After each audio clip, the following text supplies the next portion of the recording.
በሰሜን ህንድ የደረሰ መጠነ ሰፊ የተፈጥሮ አደጋ መከሰቱ ተሰማ።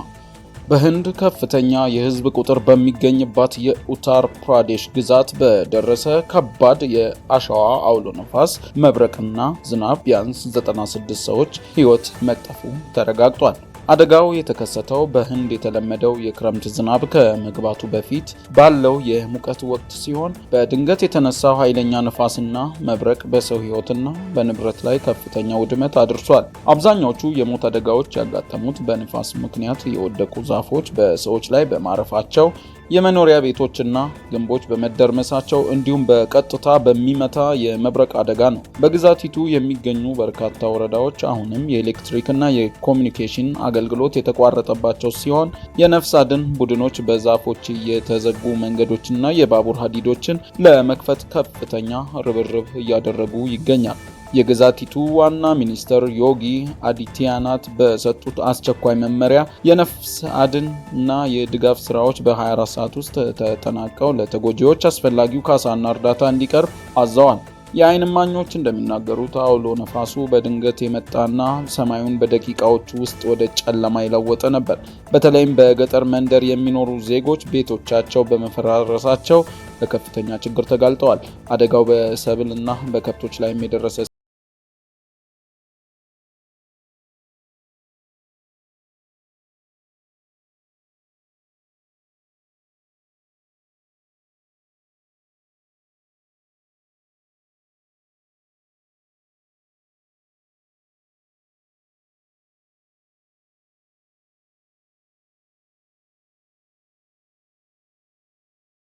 የተኩስ አቁም ስምምነቱን ለማራዘም የሚደረገው ጥረት ባለበት ወቅት እስራኤል በደቡብ ሊባኖስ ላይ የምታደርገውን ጥቃት በከፍተኛ ደረጃ አጠናክራ ቀጥላለች።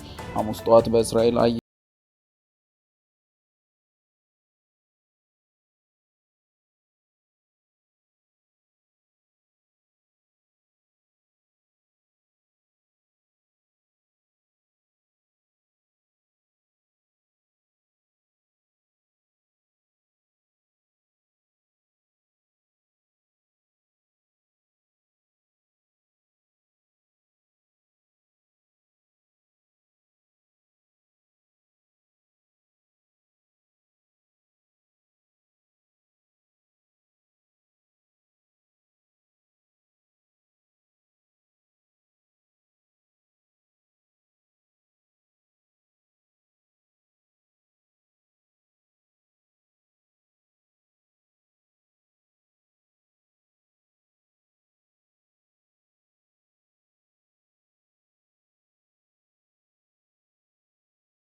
መረጃዎች ያሳያሉ።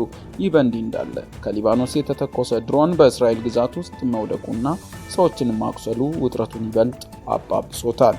ወደ ሌላ ዜና ስናልፍ የሩሲያ መጠነ ሰፊ የድሮን ጥቃትና የዩክሬን ምላሽስ ምን ይመስላል?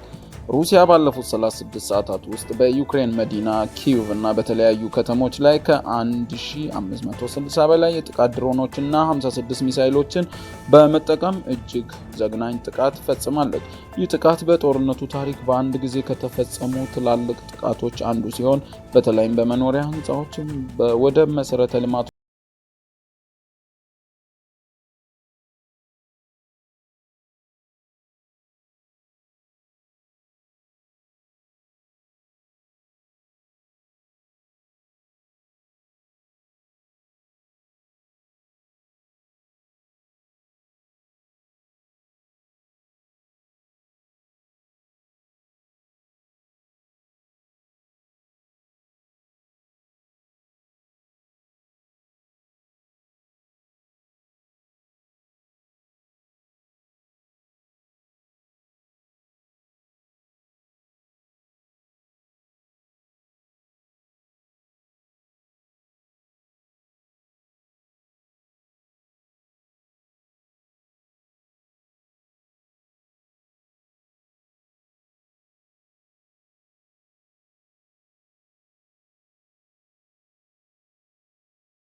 በመከለሻ ሚዲያ የተዘጋጀው የዜና ትንታኔያችን ይህን ይመስል ነበረ። ከመላው ዓለም እንደዚህ በየቀኑ እየከለስን የምናቀርበውን የተለያዩ ሰበር መረጃዎች እየተከታተላችሁ ስላላችሁ እያመሰገንን መከለሻ ሚዲያን ሰብስክራይብ ማድረግ እንዳይረሳ። ቻለን ሰንብት።